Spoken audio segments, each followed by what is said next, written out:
Buenos días, hermanos. Les saludo a todos en el amor del Señor. El Señor nos bendiga, tal como se oraba recientemente, que el Señor edifique su iglesia y podamos todos juntos exponer nuestro corazón a la palabra del Señor. Que el Señor tenga mucha ganancia en esta mañana, hermano. Quisiera invitarlos que me acompañen a la carta de Pablo a los Filipenses. Vamos a concentrarnos en el capítulo 2, desde el versículo 19 en adelante. Así que por favor todos quienes tengan sus Biblias, y si no la tiene vaya a buscarla y acompáñenos, hermanos, en esta lectura. Capítulo 2 de Filipenses, versículo 19 en adelante.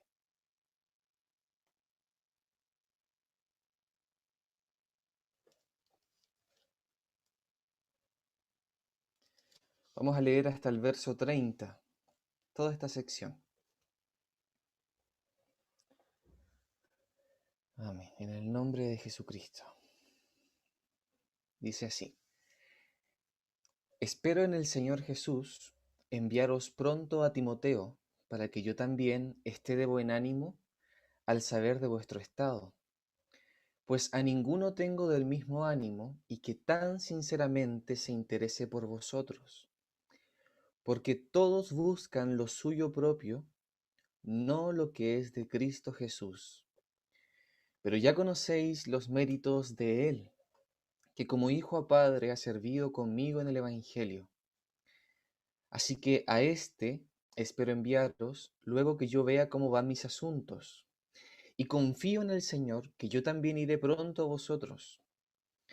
Mas tuve por necesario enviaros a Epafrodito, mi hermano y colaborador y compañero de milicia, vuestro mensajero y ministrador de mis necesidades, porque él tenía gran deseo de veros a todos vosotros y gravemente se angustió porque habíais oído que había enfermado, pues en verdad estuvo enfermo, a punto de morir, pero Dios tuvo misericordia de él, y no solamente de él, sino también de mí, para que yo no tuviese tristeza sobre tristeza.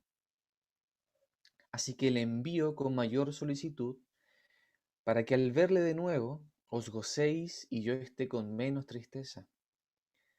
Recibidle pues en el Señor con todo gozo, y tened en estima a los que son como Él.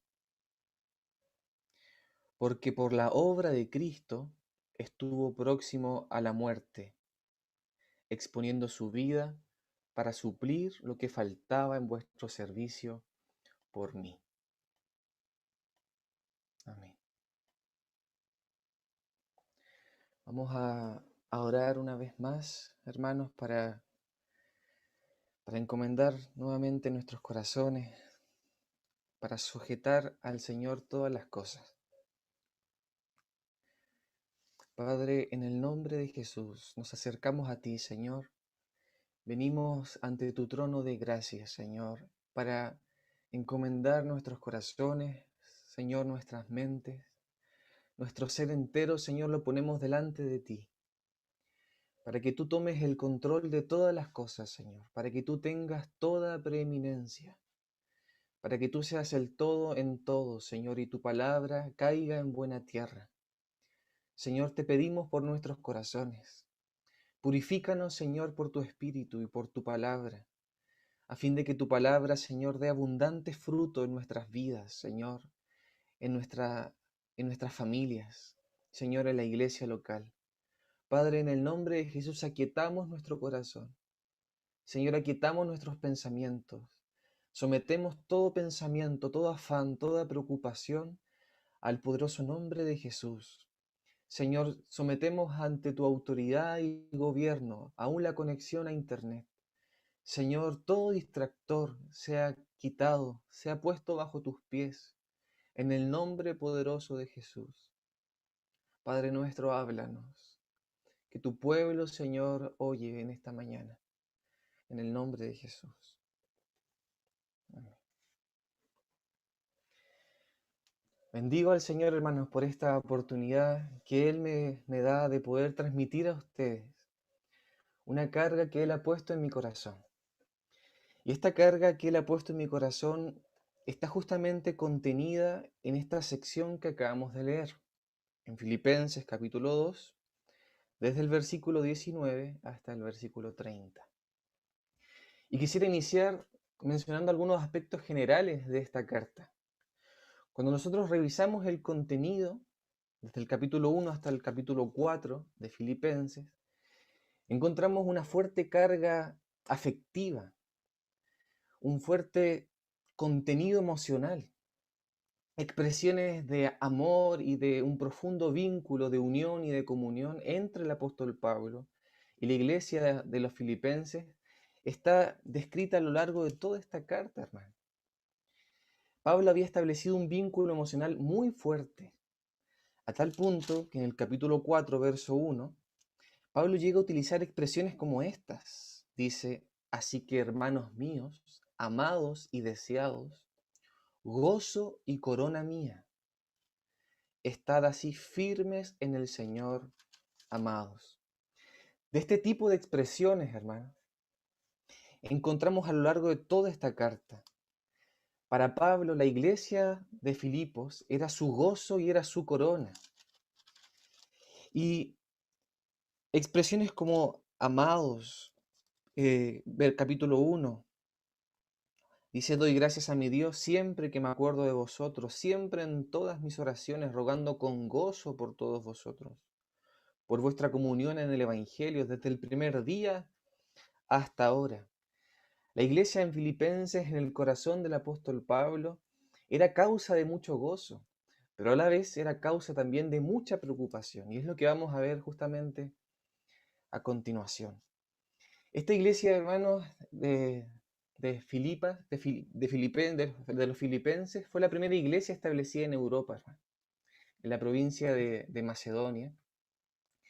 Y desde que Pablo visita a los hermanos y el evangelio es predicado, allí se describe esto en el capítulo 16 y 17 de Hechos, hasta que se escribe esta carta, aproximadamente han pasado ya 10 años, hermano.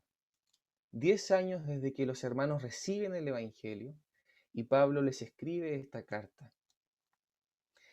Otro aspecto que también podemos conocer de los hermanos, y lo podemos conocer a partir de otra carta del apóstol Pablo, allí en segunda a los Corintios capítulo 8, es que la iglesia de Macedonia, o las iglesias de Macedonia, se destacaban porque se entregaban por completo, porque a pesar de que eran pobres y muy pobres, se daban por completo y realizaban grandes esfuerzos y grandes ofrendas y no escatimaban recursos a fin de proveer para la obra del Señor, para el ministerio que el apóstol Pablo estaba desarrollando en aquella región. Y un aspecto más muy relevante es que los hermanos en Filipos estaban padeciendo, hermano. Estaban pasando por una prueba, una gran prueba. En el capítulo 1, verso 29, vamos a leer desde el 28, dice, y en nada intimidados por los que se oponen, que para ellos ciertamente es indicio de perdición, mas para vosotros de salvación, y esto de Dios, porque a vosotros os es concedido a causa de Cristo, no solo que creáis en Él, sino también que padezcáis por Él, teniendo el mismo conflicto que habéis visto en mí y ahora oís que hay en mí. Es decir, los hermanos en Filipos estaban padeciendo persecución, resistencia, oposición, no solamente del exterior, del mundo, sino que también habían conflictos internos. Por ejemplo, Pablo ruega a Evodia y a Síntique que sean de un mismo sentir en el Señor. A estas dos hermanas que de seguro tenían conflictos y costaba que se pusiesen de acuerdo. Entonces no solamente habían conflictos, había oposición en el exterior, sino también en el interior de la propia iglesia.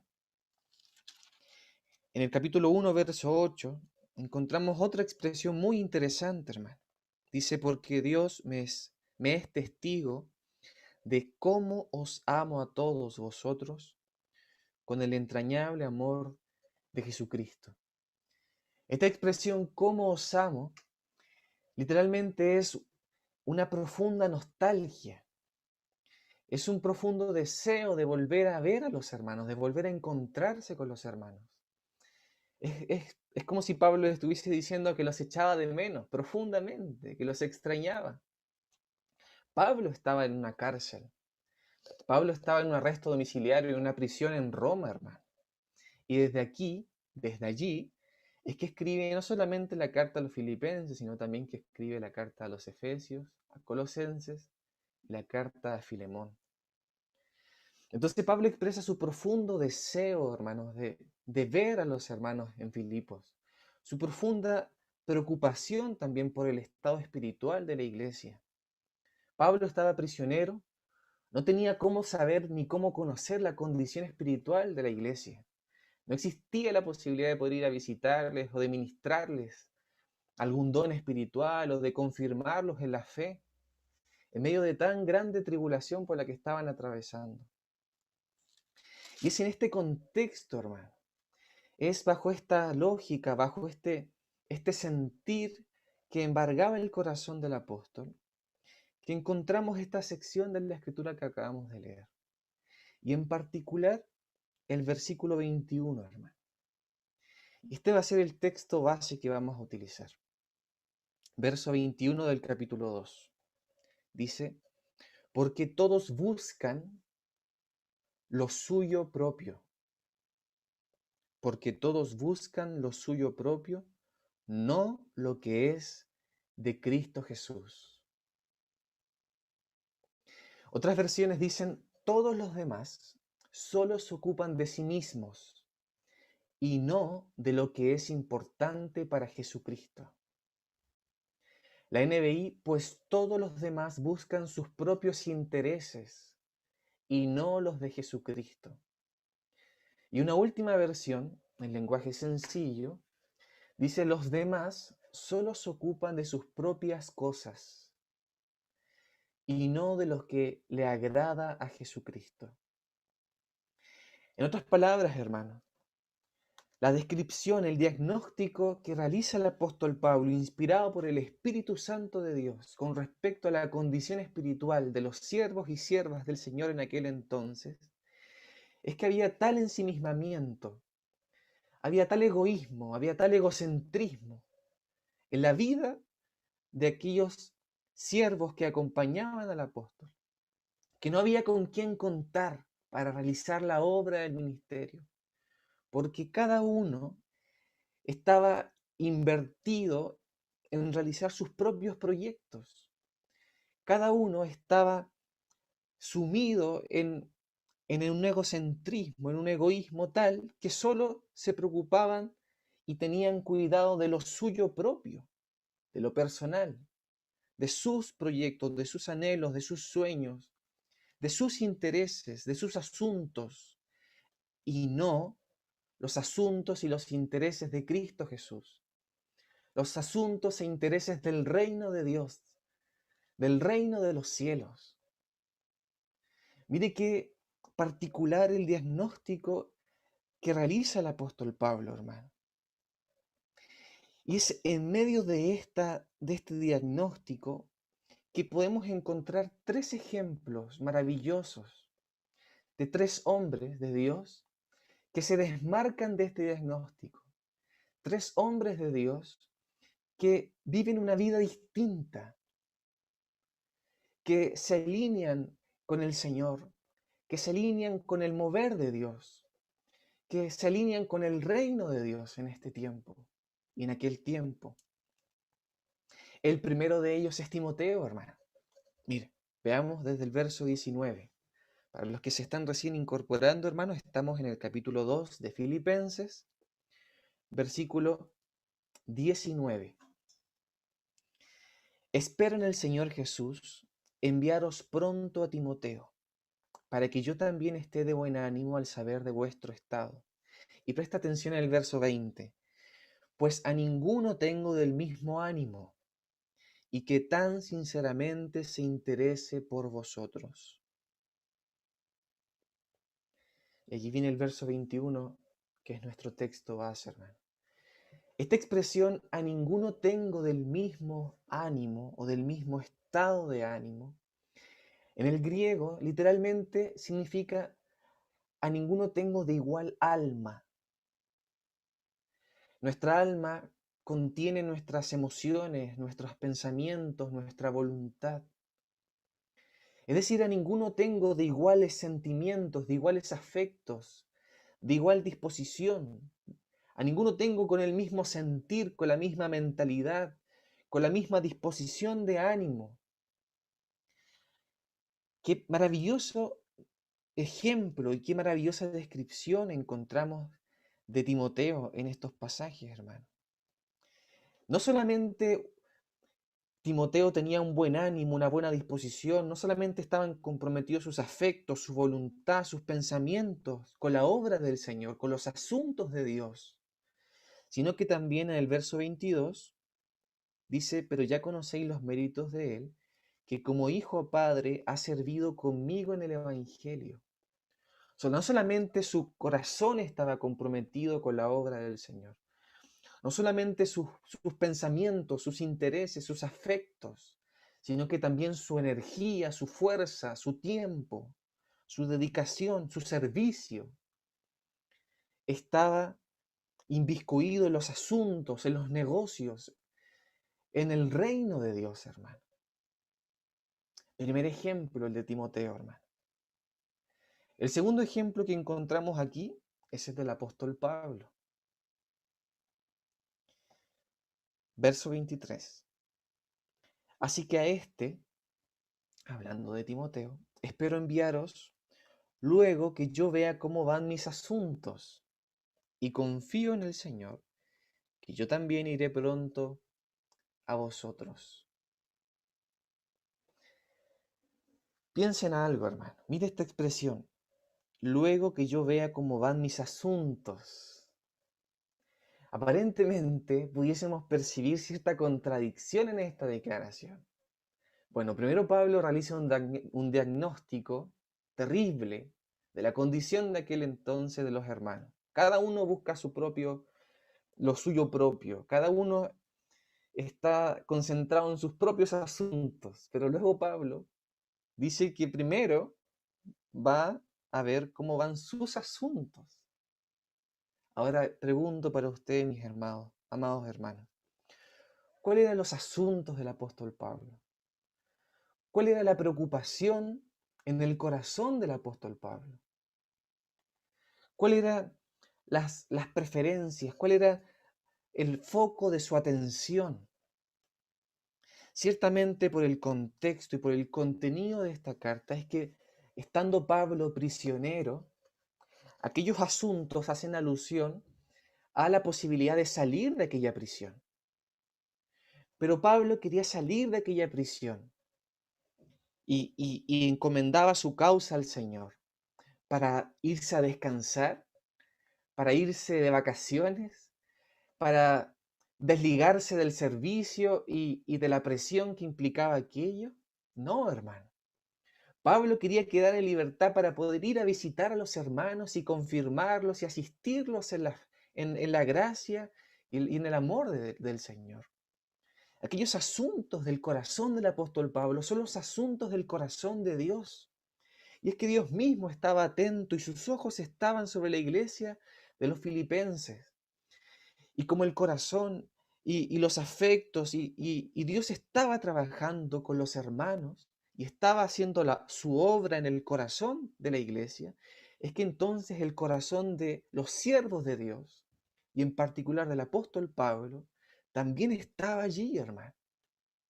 Porque los siervos del Señor quieren estar donde el Señor está. Si el Señor va por allí, allí quieren ir los siervos y siervas del Señor. Si el Señor se detiene, allí también los siervos y siervas del Señor se detienen, hermano. Entonces estos asuntos del corazón del apóstol Pablo son los asuntos del reino de Dios.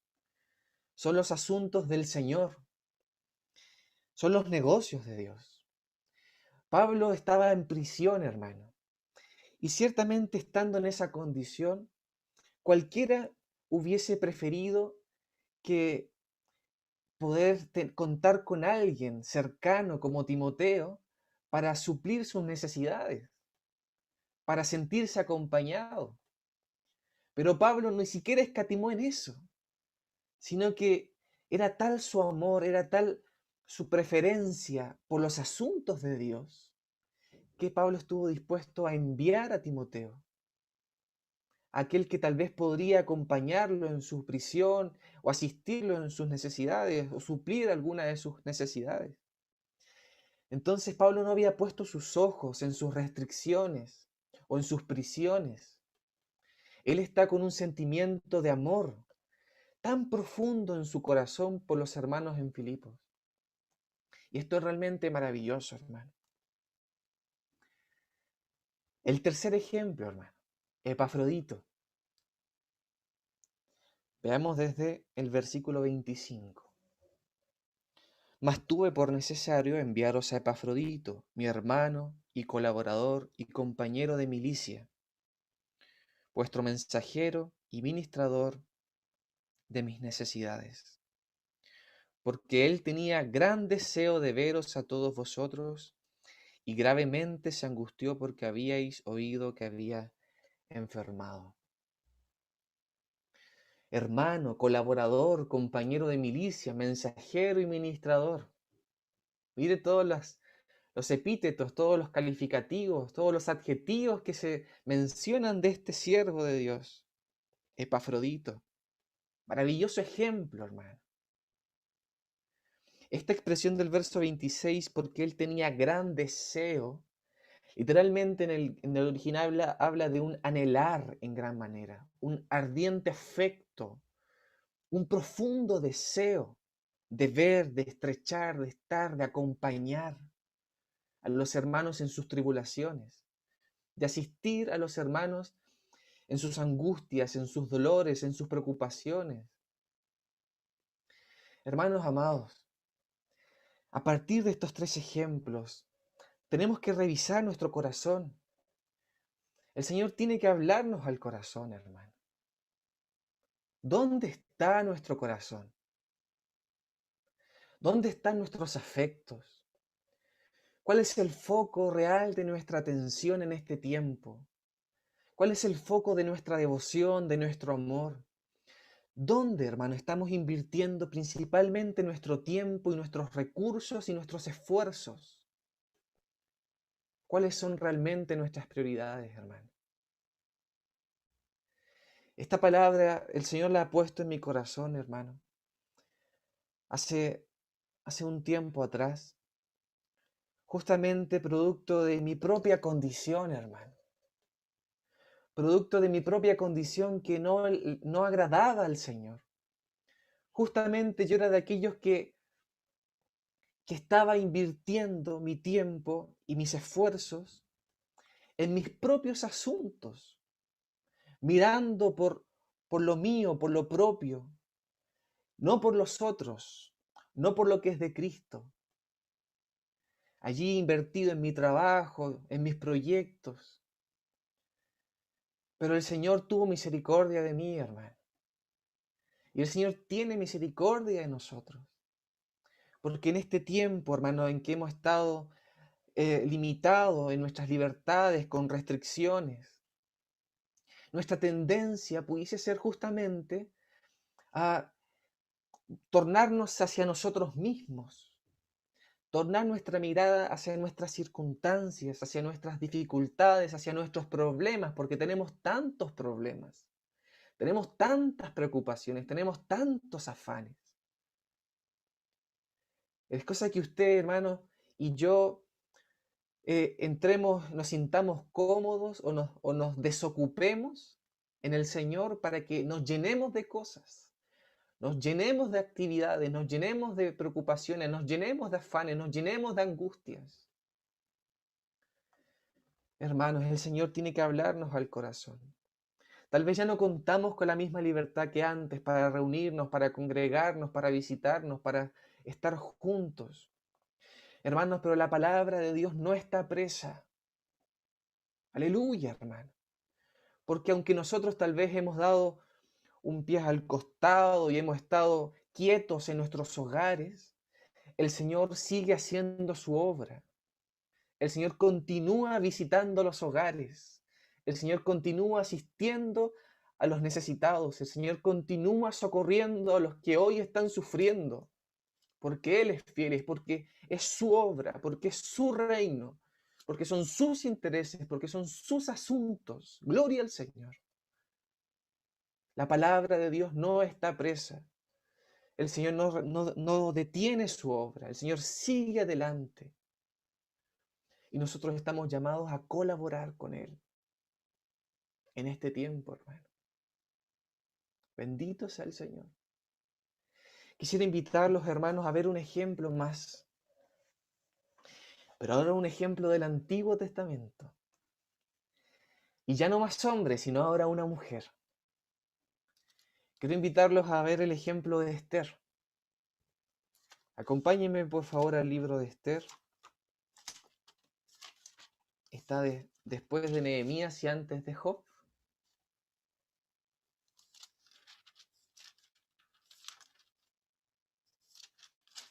El libro de Esther, hermano.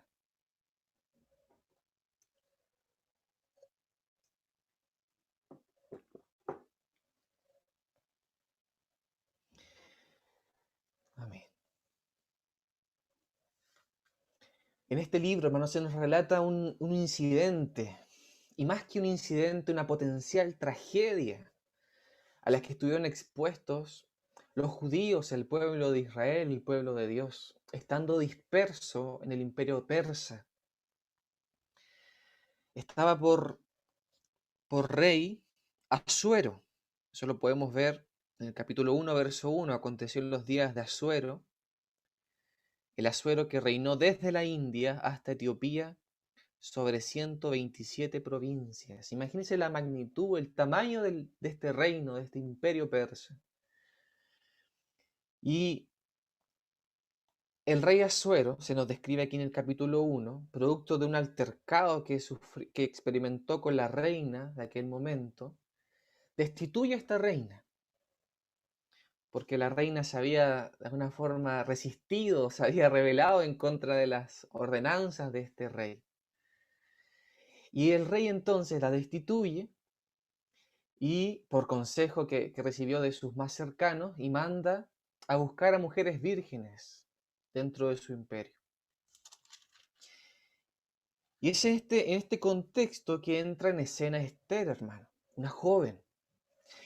Acompáñeme al capítulo 2 de Esther, verso 5, para que entendamos un poquito el contexto de esta historia.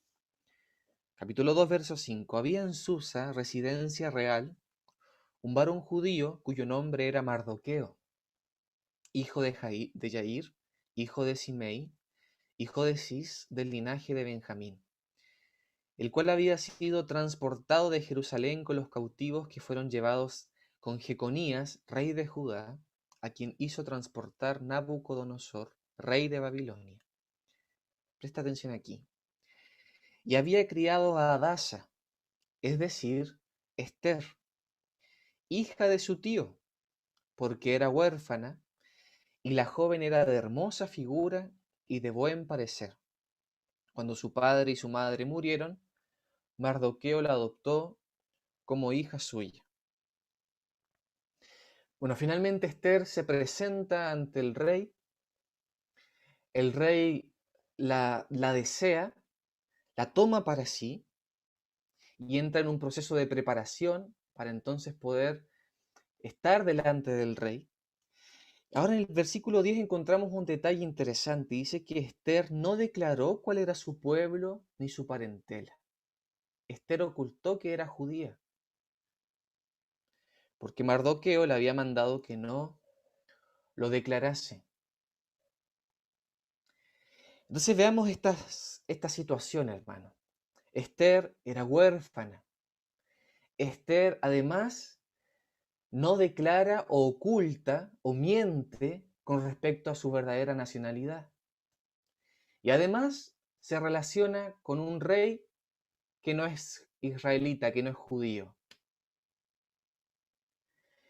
La pregunta es, en estas situaciones que son tan espiritualmente o moralmente ambiguas, ¿Dios aún trabaja con nosotros y a través de nosotros? Y la respuesta que encontramos en el libro de Esther es que a pesar de eso, Dios aún y con todo aquello, igual trabaja con nosotros y a través de nosotros. Bendito sea el Señor. Ahora la historia no acaba aquí, hermano. Amán, que era un alto oficial, tuvo un conflicto con Mardoqueo. En la medida que Amán iba ganando autoridad, reconocimiento y fama en el imperio, todos debían someterse y arrodillarse y postrarse ante él. Mas Mardoqueo no estaba dispuesto a aquello. Entonces le contaron a Amán que Mardoqueo no se doblaba ni se arrodillaba ante su presencia. Y por ende Amán quiso vengarse y tomar la vida de Mardoqueo. Pero no solo de Mardoqueo, sino que supo que Mardoqueo pertenecía a la nación de Israel. Entonces no solamente quiso cobrar la vida de Mardoqueo, sino que de todo el pueblo de Israel, hermano. Y se presentó ante el rey Asuero y lo convenció de promulgar un decreto real, marcado, timbrado por el anillo del rey, y condenara a muerte al pueblo de Israel. Mire, presta atención al capítulo 3, verso 13. Dice, y fueron enviadas cartas por medio de correos a todas las provincias del rey. Eran 127 provincias.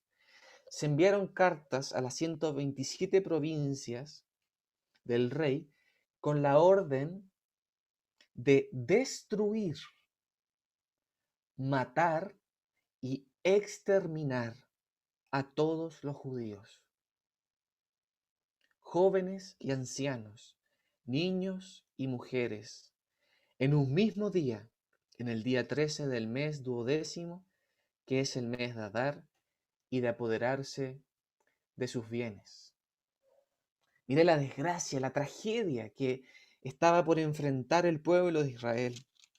Cuando los israelitas recibieron estas cartas, capítulo 4, verso 3 dice, y en cada provincia y lugar donde el mandamiento del rey y su decreto llegaba, tenían los judíos gran luto, ayuno, lloro y lamentación, silicio y cenizas, era la cama de muchos. Imagínense el lamento, la angustia. ¿Qué prueba más difícil? ¿Qué tribulación más grande? Corrían el riesgo de ser aniquilados, de ser exterminados por completo sobre la faz de la tierra, hermano. Qué desgracia, qué tragedia más grande. Mardoqueo, entonces, teniendo a Esther delante del rey, la busca y envía mensajeros para que Esther pudiese interceder delante del rey en favor del pueblo de Israel. Capítulo 4, verso 8, dice en esta interacción de Mardoqueo con Esther. Le dio también la copia del decreto que había sido dado en Susa para que fuesen destruidos a fin de que la mostrase a Esther y se lo declarase y le encargara que fuese ante el rey a suplicarle y a interceder delante de él por su pueblo. Ahora, ¿cuál cree usted que fue la respuesta de Esther? Presta atención al verso 11. Esta fue la respuesta de Esther a Mardoqueo. Todos los siervos del rey y el pueblo de las provincias del rey saben que cualquier hombre o mujer que entra en el patio interior para ver al rey sin ser llamada, una sola ley hay respecto de él: ha de morir, salvo aquel a quien el rey extendiese el cetro de oro, el cual vivirá, y yo no he sido llamada para ver al rey estos 30 días. O sea, Esther se negó porque sabía el precio y el costo que implicaba presentarse delante del rey sin ser llamada. El costo o el precio potencial era su propia vida. Esther corría el riesgo de perderlo todo, de perder su vida, de perder su posición, de perder su estatus, de perder su estabilidad. Qué, qué maravilloso ejemplo encontramos aquí, hermano. Preste mucha atención a lo siguiente. Mardoqueo insiste. Verso 13. Entonces dijo Mardoqueo que respondiese a Esther: no pienses que escaparás en la casa del rey más que cualquier otro judío, porque si callas absolutamente en este tiempo, respiro y liberación vendrá de alguna otra parte para los judíos, mas tú y la casa de tu padre pereceréis. Y escucha esta pregunta: ¿y quién sabe si para esta hora has llegado al reino? Mire lo estrecho que quedó Esther frente a esta insistencia de Mardoqueo. Le dijo: mira, si tú callas y no intercedes y no haces nada, el respiro y la liberación del pueblo de Israel vendrá. De una u otra forma vendrá, porque Dios cuida de su pueblo, porque es el pueblo de Dios y Mardoqueo lo sabía. Pero si tú callas, Mardoqueo le dice a Esther, si tú no intercedes, si tú no pones en primer lugar a otros por sobre tus intereses, por sobre tu vida misma, tú y la casa de tu padre perecerá. O sea, les dice, en otras palabras, Esther tenía dos opciones. Se presentaba delante del rey con el riesgo de perder su vida, o si no se presentaba ante el rey, de igual forma, su casa y la casa de su padre perecerá. No tenía muchas opciones, Esther. Pero esta pregunta que encontramos aquí, ¿y quién sabe si para esta hora has llegado al reino? La palabra hebrea que se traduce aquí como llegado es un verbo en voz pasiva. Esto quiere decir, hermano, que la mejor traducción sería la siguiente: ¿quién sabe si no fuiste traída al trono precisamente por esto? Si no fuiste traída al trono por esto. Mardoqueo le recordó a Esther, hermano, que ella no había llegado al palacio excepto por la gracia de Dios. Ella no creó ni ganó su belleza, ni siquiera generosa oportunidad, sino que todo lo que ella tenía y donde estaba había sido dado por Dios, había sido dado por la gracia y por la misericordia y por la bendita providencia de Dios. Ahora la pregunta es, hermanos, ¿qué relación tiene esto con nosotros? ¿Cuánto desierto tiene esto para nosotros? Y es que al igual que Esther, por la gracia del Señor, hermanos, todos nosotros hoy ocupamos un lugar, una posición en esta sociedad.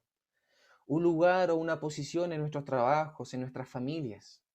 Ocupamos la posición de padre, de madre, de hijo, de hija, de abuelo, de abuela, de esposo o de esposa. Posiciones en nuestros trabajos como ingenieros, como profesores, como médicos, profesores, posiciones en nuestras labores, hermano. En lo que quiera que usted haga, ocupa un lugar, ocupa una posición. Y a nuestro alrededor siempre hay personas, siempre hay otros que nos rodean. Y pareciese ser que la tentación, estando nosotros en una posición, en un lugar, desarrollando una labor, un rol, es que esa posición la utilicemos tan solo para nuestros asuntos, para llenar nuestros bolsillos, para generar cierta estabilidad, cierta conformidad, cierto estado de confort en nuestras vidas y realizar así nuestros propios proyectos, nuestros propios anhelos, nuestros propios sueños, llevarlos adelante.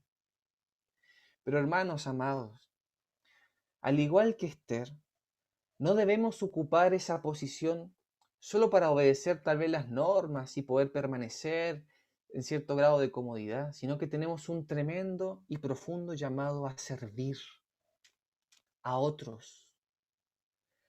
A ocupar esa posición es el rol que usted y yo tenemos dentro de esta sociedad, dentro de la familia, el rol de padre, el rol de madre, el rol de abuelo, de abuela, de hijo, de esposo, de esposa, etcétera, de tío, de primo, quien sea, para servir. El Señor nos ha puesto allí.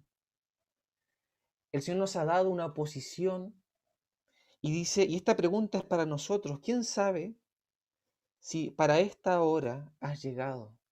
¿Quién sabe si el Señor te puso y me puso allí para realizar una labor, para servir a otros, para socorrer a otros, para bendecir a otros? Es el Señor quien nos llama y nos invita a considerar el lugar en donde estamos y por qué estamos allí, hermano. Y darnos cuenta del valor que tiene esa posición que tenemos. Usted, para quienes son más avanzados en edad, usted ha sido puesto como abuelo, no tan solo para disfrutar de sus nietos, sino que hay un servicio, hay una labor todavía que hacer. Usted ha sido puesto, yo he sido puesto en un lugar de trabajo, no tan solo para llenar mis bolsillos, para generar cierta estabilidad o para proveer para la casa, sino que para servir a otros, para bendecir, para alcanzar a otros. La respuesta de Esther, hermano, finalmente es favorable.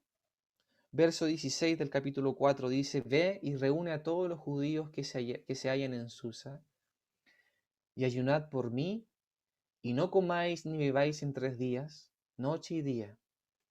Yo también con mis doncellas ayunaré igualmente, y entonces entraré a ver al rey, aunque no sea conforme a la ley. Y dice Esther, y si perezco, que perezca. Bueno, finalmente, hermano, el rey recibe a Esther. Todo este plan de Amán es desenmascarado y los judíos no son ejecutados y por ende reciben el favor del rey. Debemos considerar a Esther, hermano, no tan solo como un ejemplo, no tan solo como un modelo, sino como una señal, como una figura, como una sombra, puesto que es Dios quien nos creó y nos dio todo lo que tenemos. Es el Señor quien sustenta nuestra vida todo el tiempo y por eso le debemos al Señor todas las cosas. Ahora nuestro conflicto o la tentación que debemos enfrentar es semejante a la de Esther. No vivir de esa manera, sino que vivir para nosotros mismos. Poner nuestros asuntos como prioridad por sobre la necesidad del Señor o la necesidad y angustia de otros que el Señor ha puesto a nuestro alrededor. Y pudiésemos vivir como si todo lo que tenemos fuera nuestro, para usarlo como bien nos parezca, vivir para nosotros mismos, vivir una vida egocéntrica, lo cual es una tragedia, hermano. Hay dos aspectos en la vida de Esther, y no solamente en la vida de Esther, sino que también en la vida de Pablo, de Timoteo y de Epafrodito. Dos cualidades, dos acciones, dos verbos que están presentes en la vida de estos siervos y siervas de Dios. Y lo pudiésemos definir de la siguiente forma: identificación y mediación. Y esta es un poco, hermano, la carga y el título de este compartir. Identificación y mediación. Puesto que Esther salvó al pueblo a través de la identificación. Su pueblo estaba condenado, pero ella se identificó con ellos se incluyó en esa condenación, en ese sufrimiento, en ese dolor, en ese luto que se describe. Ella arriesgó su vida. Ella exclamó, y si perezco, que perezca, porque se identificó con el dolor, con el sufrimiento del pueblo. Y al identificarse con el dolor y el sufrimiento y la prueba que estaba atravesando el pueblo de Dios, pudo también mediar o interceder en favor del pueblo delante del rey, como nadie más podía hacerlo. Y es entonces que recibe el favor del rey, y ese favor lo transfiere y se lo transmite al pueblo de Israel. Hermanos, lo mismo que ocurrió con el apóstol Pablo, lo mismo que ocurrió con Timoteo, con Epafrodito, ellos se identificaron con los filipenses, con el dolor, con la angustia, con el sufrimiento por el cual la iglesia estaba atravesando en ese tiempo. Ellos se pusieron en la posición y en el lugar que, que estaban los hermanos. Y desde allí, hermanos, es que pudieron mediar, desde allí que pudieron interceder, y desde allí que pudieron intervenir y visitar y asistir y confirmar y consolar a los hermanos y acompañar a los hermanos en Filipos. Ahora piensen en esta figura, hermano. Salvar al pueblo a través de la identificación y la mediación. Salvar al pueblo a través de la identificación y la mediación. ¿No le recuerda a alguien esto? Volvamos al libro de Filipenses, queridos hermanos.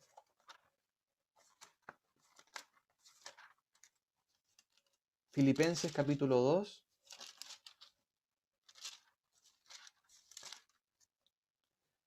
versículo 5. Haya pues en vosotros este sentir que hubo también en Cristo Jesús, el cual siendo en forma de Dios, no estimó el ser igual a Dios como cosa que aferrarse, sino que se despojó a sí mismo, tomando forma de siervo, hecho semejante a los hombres, y estando en la condición de hombre, se humilló a sí mismo, haciéndose obediente hasta la muerte y muerte de cruz. Por lo cual Dios también le exaltó hasta lo sumo y le dio un nombre que es sobre todo nombre, para que en el nombre de Jesús se doble toda rodilla de los que están en los cielos y en la tierra y debajo de la tierra, y toda lengua confiese que Jesucristo es el Señor, para gloria de Dios Padre. Esther, Pablo, Timoteo, Epafrodito son solo figuras, son solo la sombra de Jesucristo nuestro Señor. Son solo seguidores, son solo ejemplos de nuestro bendito Señor, de aquel bendito Hijo de Dios que estaba en el palacio perfecto, que estaba en la gloria misma con el Padre, en el seno del Padre, en una eterna comunión, en una eterna danza de amor y de contemplación y de admiración entre el Padre, el Hijo y el Espíritu Santo, con belleza y gloria inigualable, incalculable, inescrutable, riquezas. Y voluntariamente nuestro Señor Jesucristo dejó tal posición, dejó todo aquello atrás. Y es lo que nos declara Pablo aquí en Filipenses 2. El Señor era igual a Dios, pero no se aferró a aquello, sino que se vació a sí mismo, se identificó con nosotros, se puso en la fila de los pecadores, tomó nuestra condenación, cargó sobre sí nuestro pecado, nuestra maldad, y no lo hizo a riesgo potencial de su vida, sino que a costa de su vida. Esther dijo, si perezco, que perezca. Pero el Señor entregó su vida. Efectivamente, el Señor murió en aquella cruz, clavado desnudo en un madero, bajo maldición. El Señor hizo expiación por nuestros pecados y derramó su sangre para el perdón de nuestros pecados. Bendito sea el Señor por su sacrificio. Él se identificó con nosotros. Él se identificó con tu dolor, con mi dolor. Él cargó sobre sí nuestra maldición y se hizo maldito al morir en aquella cruz. Y ahora el Señor, hermano, está delante del trono del universo. El Señor procuró el favor de Dios para transmitirlo a nosotros. Él es el mediador de un mejor pacto, con mejores promesas, con mayores bendiciones. Bendito sea el Señor, nuestro mediador supremo, nuestro bendito intercesor.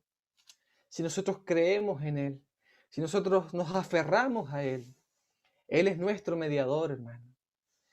Tenemos que ver a Esther no como un ejemplo tan solo, sino como un puntero que nos señala a Jesucristo. Él es el Salvador. Él es el bendito ejemplo perfecto y completo de todos los siglos. Bendito sea el Señor, hermano. Bendito sea su sacrificio, su entrega, su ejemplo. Cómo es que el Señor se identificó con nosotros. Y al identificarse con nosotros, pudo mediar ante el Padre por cada uno de nosotros. Y aquellos que seguimos al Cordero por donde quiera que Él vaya, aquellos que somos llamados los seguidores del camino, seguidores de Cristo, cristianos, pequeños Cristos, semejantes a Cristo, hemos de vivir como Él vivió, identificándonos con los que hoy sufren, identificándonos con los que hoy padecen, poniéndonos en el lugar de los que hoy día no logran conciliar el sueño de la angustia que está sobre sus corazones. Hay familia a nuestro alrededor, hermano. Hay amigos, hay compañeros de trabajo, hay primos, hay hermanos, hay tíos, hay hijos, hay nietos tal vez, que hoy, producto de todo lo que nos ha tocado vivir, están padeciendo gravemente, hermano. Problemas mentales, problemas emocionales, desórdenes. Y necesitan que alguien se identifique con ellos, que alguien los acompañe, que alguien se ponga en el lugar de ellos y desde esa posición pueda mediar, pueda generar puentes para que aquellos hombres y mujeres que hoy no le conocen puedan conocer al Dios verdadero, al Dios vivo y verdadero. Entonces piense en la posición en donde usted y yo estamos. Mire a su alrededor. ¿Será que hemos llegado a esta posición por algo? ¿Será que el Señor nos ha puesto allí por algo? Entre sus vecinos, entre su familia. Nada es al azar. Dios es providente. Dios ordena todas las cosas. Ese hijo que a usted le tocó tener no es por el azar. Ese nieto, ese papá que a usted le tocó, no es azaroso, es lo que Dios proveyó para su vida. Entonces piense en su posición, esa esposa que el Señor le dio, ese esposo que el Señor le dio. No fue porque sí. Hay un propósito. ¿Será que el Señor lo ha puesto allí a usted por algo? Para esta hora, para este tiempo. Hermanos, que el Señor encuentre esta disposición en nosotros, de identificarnos y de mediar en favor de nuestros hermanos, como dice Pablo por allí, primeramente de nuestros hermanos, pero también de los que hoy no le conocen. Bendito sea el Señor.